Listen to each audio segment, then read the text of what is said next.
Praise the Lord. Praise the Lord. Hallelujah. ഹല്ലേലൂയ. യേശുവേ നന്ദി. യേശുവേ നന്ദി. യേശുവേ സ്തുതി. യേശുവേ സ്തുതി. യേശുവേ ആരാധന. യേശുവേ ആരാധന.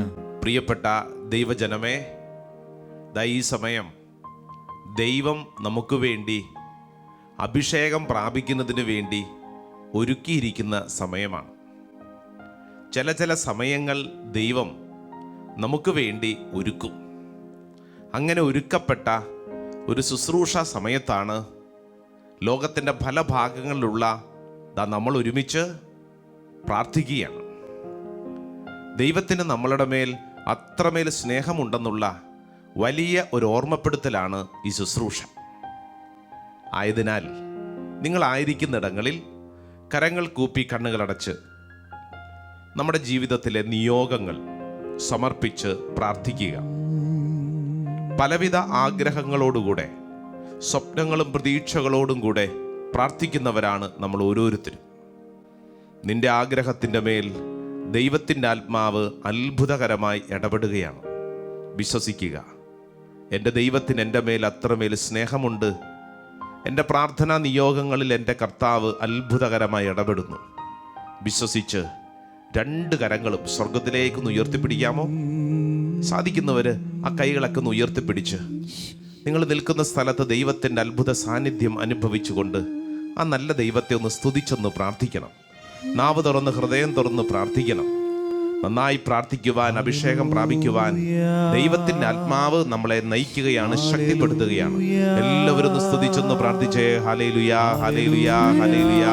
ഓ ദൈവമേ, നിന്റെ അത്ഭുത ശക്തി ഈ ശുശ്രൂഷ സമയത്ത് ദൈവജനത്തിലേക്ക് വെളിപ്പെടട്ടെ.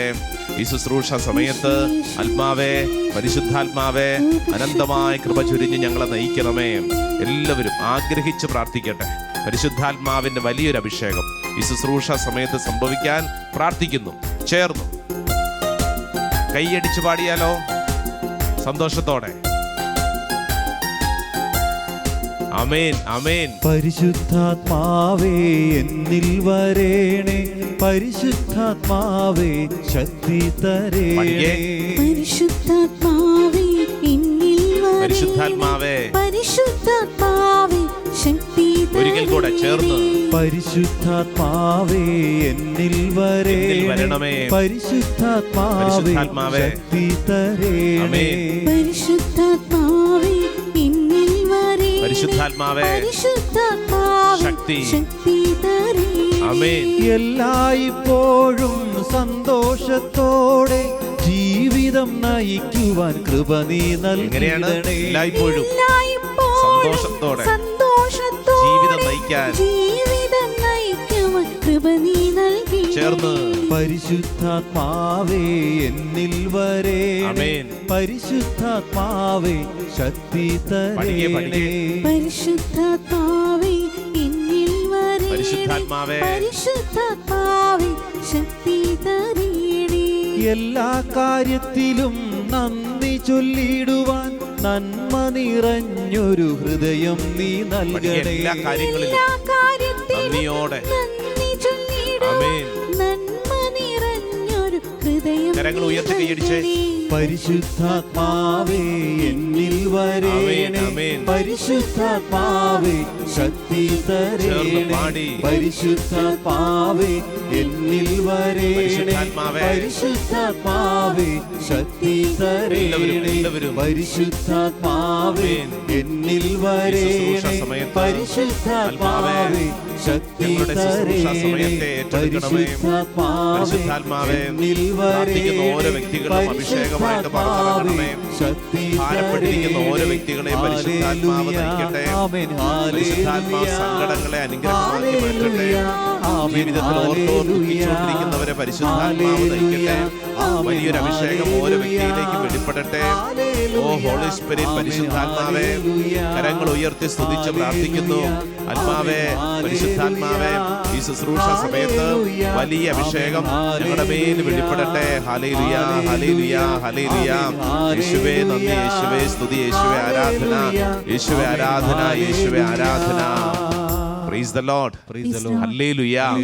പ്രിയപ്പെട്ട ദൈവമക്കളെ, കർത്താവിന് നമ്മളുടെ മേൽ അത്രമേൽ സ്നേഹമാണ്. ആ വലിയ സ്നേഹം തിരിച്ചറിഞ്ഞ് സന്തോഷത്തോടുകൂടെ കൈകളൊക്കെ കൂപ്പിപ്പിടിച്ച് നമ്മളൊന്ന് പറയുന്നു, ഈശോ മിശിഹായ്ക്ക് സ്തുതിയായിരിക്കട്ടെ. ഈശോ മിശിഹായ്ക്ക് സ്തുതിയായിരിക്കട്ടെ. എന്നിട്ട് സ്വസ്ഥമായിട്ട് ഇരിക്കുക. നമ്മൾ അല്പസമയം വചനം പഠിച്ച് പ്രാർത്ഥിക്കാൻ പോവാണ്. ഇപ്പോൾ നമ്മൾ പങ്കുവയ്ക്കുന്ന വചനം, ഇത് പരിശുദ്ധാത്മാവ് ഓരോരുത്തർക്കും വേണ്ടി പറയുന്ന എനിക്ക്, കേൾക്കുന്ന നിനക്ക് വ്യക്തിപരമായി ദൈവം സംസാരിക്കുന്ന സമയമാണ്. അതാണ് വചനത്തിൻ്റെ പ്രത്യേകത. ഓരോരുത്തർക്കും ആവശ്യമായ കൃപ ദൈവത്തിൻ്റെ ആത്മാവ് ഈ ശുശ്രൂഷ സമയം പങ്കുവയ്ക്കും. അപ്പോൾ ബൈബിളൊക്കെ ഉണ്ടെങ്കിൽ എടുത്ത് നോട്ട് ബുക്കിൽ വചനമൊക്കെ എഴുതിയെടുത്ത് പഠിച്ച് പ്രാർത്ഥിക്കുന്നത് വളരെ അനുഗ്രഹപ്രദമാണ്. ഇപ്പോൾ ദൈവത്തിൻ്റെ ആത്മാവ് നമുക്ക് സമ്മാനിക്കുന്ന വലിയ സുന്ദരമായൊരു വചനം, അത് സങ്കീർത്തന പുസ്തകം, ബുക്ക് ഓഫ് സാം, സങ്കീർത്തന പുസ്തകം അതിൻ്റെ 55-ാം അധ്യായം 22-ാം തിരുവചനം, ചാപ്റ്റർ 55 വേർഡ്സ് 22, 22-ാം തിരുവചനം. വചനത്തിൽ സങ്കീർത്തകനായ ദാവീദ് നമ്മളെ പഠിപ്പിക്കുകയാണ്, നിന്റെ ഭാരം കർത്താവിനെ ഏൽപ്പിക്കുക, അവിടുന്ന് നിന്നെ താങ്ങിക്കൊള്ളും, നീതിമാൻ കുലുങ്ങാൻ അവിടുന്ന് സമ്മതിക്കുകയില്ല. ഇതാണ് വചനം. വചനം കേട്ടോ, ഓരോരുത്തരും ഈ വചനം അങ്ങോട്ട് സ്വന്തമായിട്ട് അങ്ങോട്ട് സ്വീകരിച്ചാലോ. നല്ല ഒന്നാന്തര വചനമാണ്. ഈ വചനം നമ്മളോട് തന്നെ പറയുന്നതനുസരിച്ച് നമ്മുടെ ഉള്ളിലുള്ള അനേക ഭാരങ്ങൾ കർത്താവ് മാറ്റും. വിശ്വസിച്ചുകൊണ്ട് ഈ വചനം നമ്മളോട് തന്നെ പറയണം. സങ്കീർത്തനം 55 വചനം 22 വചനം പറയുന്നു, നിന്റെ ഭാരം കർത്താവിനെ ഭരമേൽപ്പിക്കുക, അവിടുന്ന് നിന്നെ താങ്ങിക്കൊള്ളും, നീതിമാൻ കുലുങ്ങാൻ അവിടുന്ന് സമ്മതിക്കുകയില്ല. ഈ വചനം സ്വന്തമായി സ്വീകരിച്ചാലോ. അതെങ്ങനെ സ്വന്തമായി സ്വീകരിക്കുന്ന ഈ വചനം നമ്മളോട് തന്നെ പറയുകയാണ്, എൻ്റെ ഭാരം ഞാൻ കർത്താവിനെ ഭരമേൽപ്പിക്കുന്നു, അവിടുന്ന് എന്നെ താങ്ങിക്കൊള്ളും. നിങ്ങൾ അനുഭവിക്കുന്ന ഏത് ഭാരം ആയിക്കോട്ടെ, ആ ഭാരം കർത്താവിനെ ഭരമേൽപ്പിക്കുക, അവിടുന്ന് താങ്ങിക്കൊള്ളും, നീതിമാൻ കുലുങ്ങാൻ അവിടുന്ന് സമ്മതിക്കുകയില്ല. എൻ്റെ പ്രിയപ്പെട്ട ദൈവജനമേ, നിങ്ങളുടെ അവസ്ഥ എന്താണെന്ന് എനിക്കറിഞ്ഞുകൂടാ. പക്ഷേ എനിക്കൊരു കാര്യം അറിയാം, ഈ വചനം കേട്ടുകൊണ്ടിരിക്കുമ്പോൾ തന്നെ നിന്നിൽ ദൈവത്തിൻ്റെ ആത്മാവ് അത്ഭുതകരമായി പ്രവർത്തിക്കുകയാണ്. കഴിഞ്ഞ നാളിൽ ധ്യാനിക്കാൻ വന്ന ഒരു സഹോദരി വളരെ ഭാരപ്പെട്ടെന്ന് പറഞ്ഞു കഴിഞ്ഞാൽ അത്രമേൽ സങ്കടകരമായ ഒരു അവസ്ഥയിലൂടെ കടന്നു പോവുകയാണ്. ജീവിത പങ്കാളിയെക്കുറിച്ച്, ഹസ്ബൻഡിനെ കുറിച്ച് പറഞ്ഞത് ഇങ്ങനെയാണ്, അച്ഛാ, ഞാൻ അധ്വാനിച്ചു കൊണ്ടുവരുന്നത് വീട്ടിലിരുന്ന് ആസ്വദിക്കുന്ന എൻ്റെ ഭർത്താവ് എന്ന് പറഞ്ഞു കഴിഞ്ഞാൽ മെയ്യനങ്ങി ഒരു പണിയും ചെയ്യത്തില്ല, മക്കളുടെ കാര്യം പോലും ശ്രദ്ധിക്കത്തില്ല, ഒരു ഉത്തരവാദിത്വവും ചെയ്യത്തില്ല. അച്ഛാ, 2 കുഞ്ഞുങ്ങളെ ഞാൻ വളരെ കഷ്ടപ്പെട്ടാണ് വളർത്തിക്കൊണ്ടിരിക്കുന്നത്. അദ്ദേഹം കുടുംബത്തിന് വേണ്ടി ഒരു കാര്യവും അധ്വാനിക്കത്തില്ല. അദ്ദേഹത്തിൻ്റെ ആനന്ദം മുഴുവൻ യൂട്യൂബിലാണ്. രാവിലെ തൊട്ടിട്ട് യൂട്യൂബിലുള്ള പല കാര്യങ്ങളും ഒന്നും അച്ഛാ ആത്മീയ മേഖലയ്ക്ക് ആവശ്യമുള്ളതല്ല, എല്ലാം ലോകത്തിൻ്റെ കാര്യങ്ങൾ മുഴുവൻ ഇങ്ങനെ കണ്ടുകൊണ്ടിരിക്കും. സമയത്ത് ഭക്ഷണം കിട്ടിയില്ലെങ്കിൽ ബഹളം ഉണ്ടാക്കും. പിന്നെ വേറെ ഒരു കാര്യം, കുറച്ച് 3-4 പട്ടികളുണ്ട്. ഈ പട്ടികളെ വളർത്തിക്കൊണ്ടിരിക്കുന്നതാണ് അദ്ദേഹത്തിന് ഇഷ്ടം. അച്ഛാ, ഞാനെന്ന ഭാര്യ, മക്കൾ 2 പേര്, ഇവരെക്കുറിച്ച് ലെവലേശം ചിന്തയില്ല. ഞാൻ അതിരാവിലെ ജോലിക്ക് പോയി രാത്രി കഷ്ടപ്പെട്ട് വന്ന് ഇദ്ദേഹത്തിൻ്റെ എല്ലാ കാര്യങ്ങളും ക്രമീകരിച്ചു കൊള്ളണം, ഭക്ഷണമെല്ലാം കൃത്യമായിട്ട് റെഡിയാക്കി എടുത്ത് വെച്ച് കൊടുത്തേക്കണം. അപ്പോൾ അങ്ങനെ വളരെയധികം സ്ട്രഗിളിലൂടെ കടന്നു പോകുമ്പോഴാണ് അച്ഛാ ഈ വചനം എൻ്റെ ഉള്ളിൽ അതിശക്തമായിട്ട് പരിശുദ്ധാത്മാവ് സമ്മാനിച്ചത്. നിന്റെ ഭാരം കർത്താവിനെ ഭരമേൽപ്പിക്കുക, അവിടുന്ന് നിന്നെ താങ്ങിക്കൊള്ളും.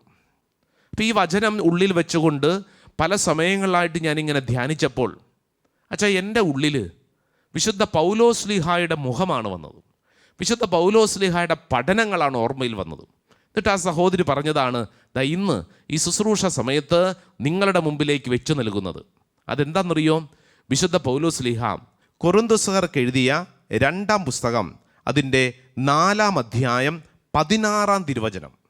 പൗലോസ്ലീഹ ജീവിതത്തിൽ വലിയ ഞെരുക്കങ്ങളിലൂടെ, സഹനങ്ങളിലൂടെ, ഭാരപ്പെടുന്ന അനുഭവത്തിലൂടെ കടന്നുപോയപ്പോൾ ഈ പൗലോസ്ലീഹ എന്താണ് പറഞ്ഞതെന്ന് ഒരു കുഞ്ഞു വചനം എഴുതി വെച്ചിട്ടുണ്ട്. ഈ സഹോദരി പറയുകയാണ്, അച്ഛാ, ഈ വചനം എൻ്റെ ഉള്ളിൽ അത്ഭുതകരമായൊരു കൃപയായി മാറി. പൗലോസ്ലീഹ എന്താ പറഞ്ഞിരിക്കുന്നത്? വായിച്ചേ. Saint Paul's letter to Corinthians second letter chapter 4 words 16, 16 തിരുവചനം. ഞങ്ങൾ ഭഗ്നാശരാകുന്നില്ല. ഞങ്ങളിലെ ബാഹ്യ മനുഷ്യൻ ക്ഷയിച്ചുകൊണ്ടിരിക്കുകയാണെങ്കിലും ആന്തരിക മനുഷ്യൻ അനുദിനം നവീകരിക്കപ്പെടുന്നു. 17 തിരുവചനം. ഞങ്ങളുടെ ക്ലേശങ്ങൾ നിസ്സാരവും ക്ഷണികവുമാണ്, അവയുടെ ഫലമോ അനുപമമായ മഹത്വവും. ഇത് പൗലോസ്ലീഹ പറയുകയാണ്. ആദ്യം തന്നെ പറയുന്ന കാര്യം എന്താണെന്നറിയോ? ഞങ്ങൾ ഭഗ്നാശരാകുന്നില്ല. കണ്ടോ എന്താ പൗലോസ്ലീഹ പറയുന്നത്? വലിയ ഞെരുക്കം, വലിയ ഭാരം, പക്ഷേ ഞങ്ങൾ ഭഗ്നാശരാകുന്നില്ല. നമ്മുടെ അവസ്ഥ എന്താ? നമ്മുടെ അവസ്ഥ നമ്മൾ വല്ലാണ്ട് ഭഗ്നാശരാണ്. പ്രതീക്ഷിക്കുന്ന പോലെ കാര്യങ്ങളൊന്നും നടക്കുന്നില്ല. വലിയ സങ്കടത്തിലാണ്. എന്തുകൊണ്ട് 100,000 എന്തുകൊണ്ടും ചോദിച്ചുകൊണ്ടിരിക്കുന്നു. പൗലോസ്ലീഹ പറയുവാണ്, ഞാൻ ഭഗ്നാശരാകുന്നില്ല. ഞാൻ മാത്രമല്ല, ഞങ്ങൾ ഭഗ്നാശരാകുന്നില്ല. ദൈവത്തെ സ്നേഹിക്കുന്ന ഒരു മകനും മകളും ശ്രദ്ധിക്കേണ്ട കാര്യം, വചനം പറയാണ് ഭഗ്നാശരാവരുത്. എന്നിട്ട് അടുത്ത കാര്യം എന്താണ്? ഞങ്ങളിലെ ബാഹ്യ മനുഷ്യൻ ക്ഷയിച്ചുകൊണ്ടിരിക്കുകയാണെങ്കിലും, ബാഹ്യ മനുഷ്യൻ അതായത് ചുറ്റുവട്ടത്തും ക്ഷയിച്ചുകൊണ്ടിരിക്കുകയാണ്. പലതരത്തിലുള്ള ക്ഷയമാണ്, പലതരത്തിലുള്ള ഭാരമാണ്. പക്ഷേ ആന്തരിക മനുഷ്യൻ അനുദിനം നവീകരിക്കപ്പെടുന്നു. ഈ ക്ലേശം, ഈ ഞെരുക്കം ചുറ്റുവട്ടത്തുണ്ട്. പക്ഷേ ഉള്ളിൻ്റെ ഉള്ളിൽ പൗലോസ്ലീഹ പറയുവാണ്, ഞങ്ങൾ ഓരോ ദിവസവും ഞങ്ങൾ നവീകരിക്കപ്പെടുകയാണ്. ഓരോ അനുഭവങ്ങളും ഞങ്ങളുടെ ഉള്ളിൽ, ഞങ്ങളുടെ ആത്മീയ മനുഷ്യനെ അത് നവീകരിച്ചു കൊണ്ടിരിക്കുകയാണ്. ഇത് കേട്ടുകൊണ്ടിരിക്കുന്ന എൻ്റെ പ്രിയപ്പെട്ട ദൈവജനമേ, ഇന്ന് നീ അനുഭവിക്കുന്ന അനുഭവം നിന്നെ നവീകരിക്കുന്നുണ്ടോ അതോ നിന്നെ ഭാരപ്പെടുത്തുന്നുണ്ടോ? ഭാരപ്പെടുത്തുന്ന കാര്യങ്ങളെ ആത്മീയ മേഖലയിൽ ഒരു നവീകരണമായി സ്വീകരിക്കുവാൻ ഇതാ ഈ ശുശ്രൂഷ നിന്നെ ക്ഷണിക്കുകയാണ്. നീ കടന്നു പോകുന്ന ഏതൊരവസ്ഥയും ആയിക്കൊള്ളട്ടെ, ഏതൊരവസ്ഥയിലും ഇത് ഒരു നവീകരണമായി, ആത്മീയ മേഖലയിലെ ഒരു നവീകരണമായി സ്വീകരിക്കുക.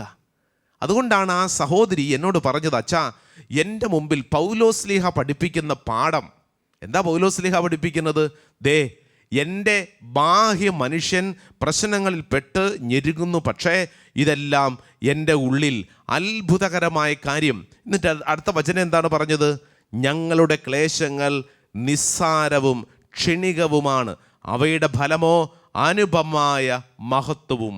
അനുഭവമായ മഹത്വവും. പ്രൈസ് ദി ലോർഡ്, ഹല്ലേലൂയാ. എൻ്റെ പ്രിയപ്പെട്ട സഹോദരങ്ങളെ, ഈ പൗലോസ്ലീഹ പഠിപ്പിക്കുന്ന കാര്യം അത് നമ്മുടെ അനുദിന ജീവിതത്തിൽ നമുക്കൊന്ന് പ്രാക്ടീസ് ചെയ്യണ്ടേ? ഇത് വെറുതെ വായിച്ചു പോയാൽ മതിയോ? പോരാ. ഇത് മറിച്ച് നമ്മുടെ അനുദിന ജീവിത വഴികളിൽ നമ്മൾ പ്രാക്ടീസ് ചെയ്യേണ്ട വളരെ പ്രധാനപ്പെട്ടൊരു കാര്യമാണ്. എൻ്റെ മനസ്സിൽ തങ്ങി നിൽക്കുന്ന ഒരു ഭാര്യയും ഭർത്താവും ഡൽഹി ധ്യാന മന്ദിരത്തിൽ വെച്ച് പലതവണ പരിചയപ്പെട്ടിട്ടുള്ള, പലതവണ ധ്യാനത്തിന് വന്നിട്ടുള്ളൊരു ഭാര്യയും ഭർത്താവും. ഈ ഭർത്താവിൻ്റെ പ്രത്യേകത, അയാൾ മദ്യപാനിയാണ്. ഇദ്ദേഹത്തെ പല സ്ഥലങ്ങൾ ഡി അഡിക്ഷൻ സെൻറ്ററിലൊക്കെ കൊണ്ടുപോയിട്ടുണ്ട്. ഇദ്ദേഹത്തിൻ്റെ അവസ്ഥ വളരെ മോശമാണ്. പക്ഷേ ഈ ഭാര്യ ഈ ഭർത്താവിനെ വിടാതെ എപ്പോഴും കൊണ്ടു നടക്കും. എവിടെ പോയാലും ഈ ഭർത്താവിനും കൊണ്ടു നടക്കും. ഇപ്പോൾ ഇദ്ദേഹത്തിൻ്റെ അവസ്ഥ വളരെ രോഗപീഠയിലൂടെ കടന്നു പോകുന്നു. മദ്യപിച്ചിട്ടൊക്കെയാണ് ഉണ്ടായത്. പക്ഷേ ധ്യാനത്തിനൊക്കെ കൊണ്ടുവരും. അയാൾ അവിടെ കൊണ്ട് ഇരുത്തും. അയാൾക്കിത് പകുതി മനസ്സിലാകത്തൊന്നുമില്ല. നാട്ടുകാരൊക്കെ നോക്കി ചിരിക്കുകയൊക്കെ ചെയ്യും. പക്ഷേ ഈ ഭാര്യ ഇയാളെയും കൊണ്ട് നടക്കും. പ്രാർത്ഥിക്കുന്ന സ്ഥലങ്ങളിൽ, ശുശ്രൂഷയ്ക്ക്, പള്ളിയിൽ, കല്യാണങ്ങൾക്ക്, ആഘോഷങ്ങൾക്ക് എല്ലായിടത്തും ഭർത്താവിനും കൊണ്ടുപോകും. ധ്യാനാവസരത്തിൽ ഞാൻ ഈ സഹോദരി ചോദിച്ചു, സഹോദരി, ഇതൊരു നാണക്കേടായിട്ട് തോന്നിയിട്ടില്ലേ? ഈ ആളെയും കൊണ്ട് ഇങ്ങനെ എല്ലായിടത്തും പോകേണ്ട വല്ല ആവശ്യമുണ്ടോ? ഇതൊരു നാണക്കേടായിട്ട് തോന്നിയിട്ടില്ലേ? അപ്പോഴാണ് ആ സഹോദരി പറഞ്ഞത്, അച്ഛാ, ഇത് നിങ്ങൾക്കൊരു നാണക്കേടായിട്ട് തോന്നും, എന്നാൽ സത്യത്തിൽ എൻ്റെ ഉള്ളിൽ ഇത് വലിയ ഒരു ദൗത്യമാണ്. ഈ വചനമാണ് ആ സഹോദരിയുടെ മനസ്സിൽ കിടക്കുന്നത്. എന്താണ് ഇത്? അനുദിന ജീവിതത്തിൽ ഞങ്ങളുടെ ക്ലേശങ്ങൾ നിസ്സാരവും ക്ഷണികവുമാണ്, അവയുടെ ഫലമോ അനുപമമായ മഹത്വവും. എൻ്റെ കയ്യിൽ ഏൽപ്പിച്ച എൻ്റെ ജീവിത പങ്കാളി, ഇയാളുടെ കുറവ്, അച്ഛാ, ഇത് ഞാൻ ഏറ്റെടുക്കുകയാണ്. പല വിധത്തിലുള്ള ട്രീറ്റ്മെൻ്റ് ഒക്കെ നടത്തിയതാണ്, പക്ഷേ ഒന്നും അങ്ങോട്ട് ശരിയായിട്ടില്ല. പക്ഷേ എനിക്ക് എൻ്റെ കർത്താവിൽ പരിപൂർണമായ വിശ്വാസമുണ്ട്. എൻ്റെ കയ്യിൽ ഏൽപ്പിച്ച ഈ ഭർത്താവിനെ പൊന്നുപോലെ നോക്കാൻ എനിക്ക് കടമയുണ്ട്. അതാണ് ഞാൻ ചെയ്തുകൊണ്ടിരിക്കുന്നത്. അപ്പോൾ നിങ്ങൾക്കൊരുപക്ഷെ നോക്കുമ്പോൾ ബാഹ്യമായ മനുഷ്യൻ, പൗലോസ്ലീഹ പറഞ്ഞത് ഓർക്കുന്നില്ലേ? ബാഹ്യമായ മനുഷ്യൻ ക്ഷയിച്ചുകൊണ്ടിരിക്കുകയാണ്, ഞെരുക്കത്തിലാണ്. ചുറ്റുവട്ടത്ത് നോക്കുമ്പോൾ വലിയ ഞെരുക്കം. എന്നാൽ ആന്തരിക മനുഷ്യൻ ഇത് നവീകരിക്കപ്പെട്ടുകൊണ്ടിരിക്കുകയാണ്. എന്നിട്ട് ആ സഹോദരി, നമ്മുടെ മദ്യപാനിയുടെ ഭാര്യ പറഞ്ഞ ഒരു ഇമേജും കൂടെ നിങ്ങളുടെ മുമ്പിൽ വയ്ക്കാം. അതിങ്ങനെയാണ്: ഹോറബ് മലയിൽ മോശ കണ്ട മുൾപ്പടർപ്പ്. മോശ കണ്ടപ്പോൾ അതിങ്ങനെ കത്തി ജ്വലിക്കുന്നു, എന്നാൽ യഥാർത്ഥത്തിൽ അത് കത്തുന്നില്ല. പുറമേ നോക്കുമ്പോഴാണതുള്ളത്, ബാഹ്യമായിട്ടാണുള്ളത്, എന്നാൽ അതിൻ്റെ ഉള്ളിൽ വളരെ വലിയ ശാന്തതയാണ്. എന്ന പോലെയാണ് എൻ്റെ ജീവിത പങ്കാളിയെക്കുറിച്ചുള്ള എൻ്റെ കാഴ്ചപ്പാടും എൻ്റെ ജീവിതവും. എൻ്റെ പ്രിയരെ, ഈ ശുശ്രൂഷ സമയത്ത് ഓരോ വ്യക്തിയും സ്വയം ചിന്തിക്കുക. നിൻ്റെ ജീവിതത്തിൽ ഇന്ന് കടന്നു പോകുന്ന അവസ്ഥയിൽ നീ എങ്ങനെയാണ് കാര്യത്തെ കൈകാര്യം ചെയ്യുന്നത്? പത്രോസ്ലീഹ നമ്മളെ പഠിപ്പിക്കുന്നുണ്ട്. പത്രോസ്ലീഹായുടെ 1-ാം ലേഖനം 5-ാം അധ്യായം അതിൻ്റെ 7-ാം തിരുവചനം. 1 Peter chapter 5 verse 6 and 7. ദൈവത്തിൻ്റെ ശക്തമായ കരത്തിൻ കീഴിൽ നിങ്ങൾ താഴ്മയോടെ നിൽക്കുവിൻ. അവിടുന്ന് തക്ക സമയത്ത് നിങ്ങളെ ഉയർത്തിക്കൊള്ളും. നിങ്ങളുടെ ഉത്കണ്ഠകളെല്ലാം അവിടുത്തെ ഏൽപ്പിക്കുവിൻ. അവിടുന്ന് നിങ്ങളുടെ കാര്യത്തിൽ ശ്രദ്ധാലുവാണ്. കണ്ടോ? നിങ്ങളുടെ കാര്യത്തിൽ, സഹോദരി, സഹോദര, നിന്റെ കാര്യത്തിൽ കർത്താവ് ശ്രദ്ധാലുവാണ്. അതുകൊണ്ടാണ് മത്തായിയുടെ സുവിശേഷം 11-ാം അധ്യായം അതിൻ്റെ 28-ാം തിരുവചനത്തിൽ ഈശോ നമ്മളെ ക്ഷണിക്കുന്നുണ്ട്. എന്തിനു വേണ്ടിയാണ് ക്ഷണിക്കുന്നത്? അധ്വാനിക്കുന്നവരും ഭാരം വഹിക്കുന്നവരുമായ നിങ്ങളെല്ലാവരും എൻ്റെ അടുക്കൽ വരുവിൻ, ഞാൻ നിങ്ങളെ ആശ്വസിപ്പിക്കാം. കണ്ടോ? ഞാൻ നിങ്ങളെ ആശ്വസിപ്പിക്കാം. നിന്റെ ഭാരം, നിന്റെ അധ്വാനം, നിന്റെ ക്ലേശം അതെന്തുമായിക്കൊള്ളട്ടെ, നീ എൻ്റെ അടുക്കൽ വന്നാൽ ഞാൻ നിനക്ക് ആശ്വാസം നൽകാം. ഈ ആശ്വാസം സ്വീകരിക്കുന്നതിനുള്ളൊരു വഴിയാണ് പൗലോസ്ലീഹ നമ്മളെ പഠിപ്പിക്കുന്നത്. വിശുദ്ധ പൗലോസ്ലീഹ ഫിലിപ്പിയർക്കെഴുതിയ ലേഖനം 4-ാം അധ്യായം അതിൻ്റെ 6ഉം 7ഉം തിരുവചനം. 6-ാം തിരുവചനം ഇങ്ങനെയാണ്: ഒന്നിനെക്കുറിച്ചും ആകുലരാകേണ്ട, പ്രാർത്ഥനയിലൂടെയും അപേക്ഷയിലൂടെയും കൃതജ്ഞതാ സ്തോത്രങ്ങളോടെ നിങ്ങളുടെ യാചനകൾ ദൈവസന്നിധിയിൽ അർപ്പിക്കുവിൻ. അപ്പോൾ എന്ത് സംഭവിക്കും? 7-ാം വചനം: അപ്പോൾ നമ്മുടെ എല്ലാ ധാരണയെയും അതിലംഘിക്കുന്ന ദൈവത്തിൻ്റെ സമാധാനം നിങ്ങളുടെ ഹൃദയങ്ങളെയും ചിന്തകളെയും യേശു ക്രിസ്തുവിൽ കാത്തുകൊള്ളും. കണ്ടോ? അതായത് നമ്മുടെ ചിന്തയെയും നമ്മുടെ ധാരണയെയും അതിലംഘിക്കുന്ന ദൈവത്തിൻ്റെ സമാധാനം. എൻ്റെ പ്രിയപ്പെട്ട സഹോദരങ്ങളെ, ഇതാ ഈ ശുശ്രൂഷ സമയം ദൈവത്തിൻ്റെ ആത്മാവ് എന്നെയും നിന്നെയും ക്ഷണിക്കുകയാണ് ഈ വലിയ ഒരു അഭിഷേകം സ്വീകരിക്കുന്നതിന് വേണ്ടി.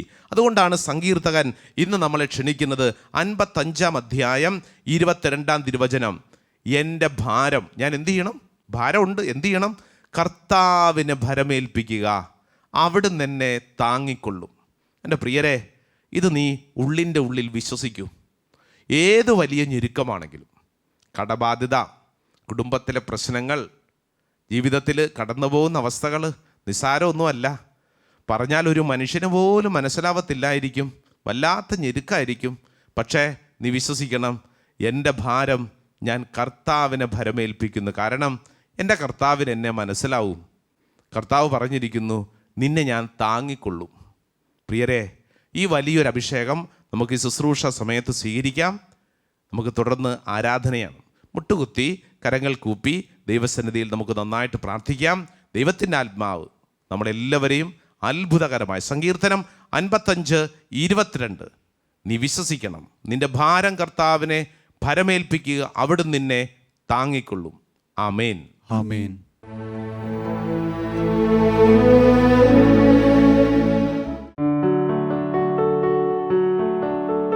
പരിശുദ്ധ പരമമാ ദിവ്യകാരുണ്യമേ, എന്നുമെന്നും സ്തുതി ആരാധന. പരിശുദ്ധ പരമമാ ദിവ്യകാരുണ്യമേ, എന്നു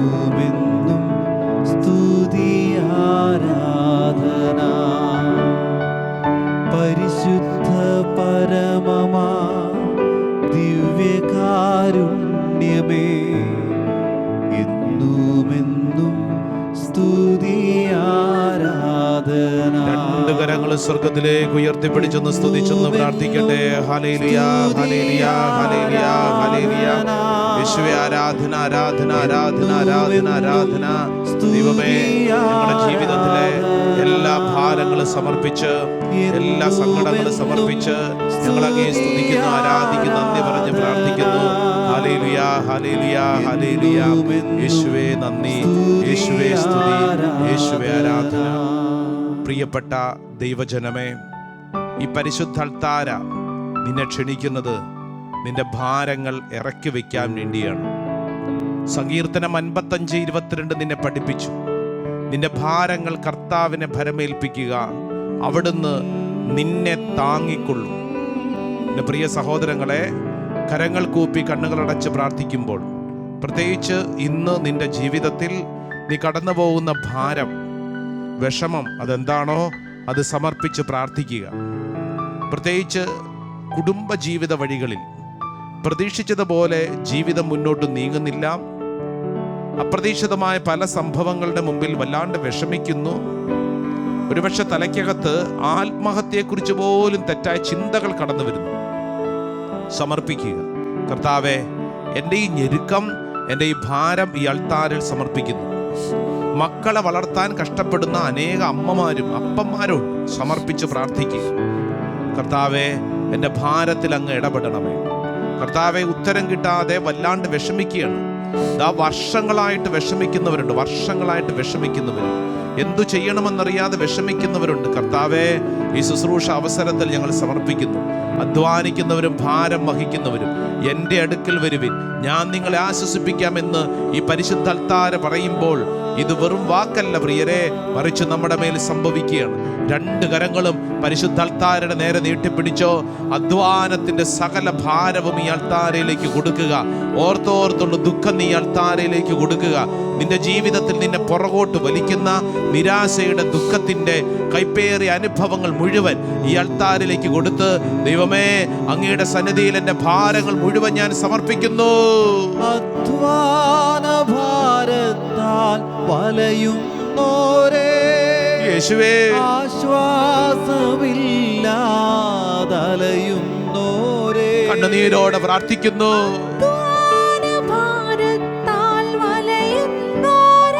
ആശ്വാസം,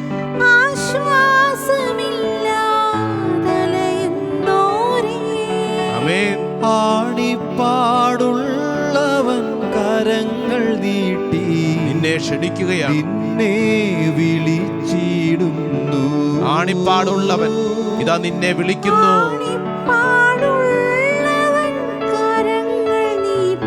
നിന്നെ വിളിക്കുന്നു.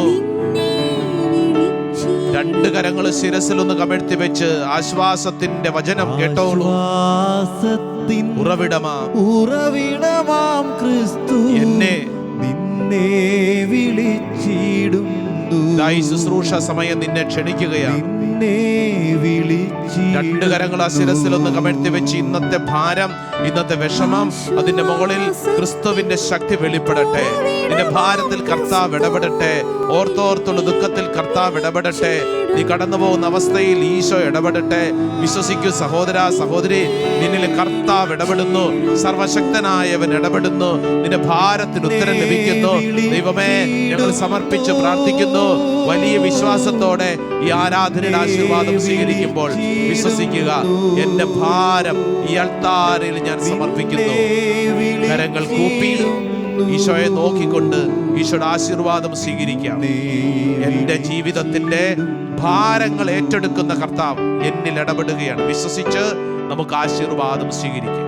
അധ്വാന ഭാരത്താൽ വലയുന്നോരേ, ആശ്വാസമില്ലാതലയുന്നോരേ,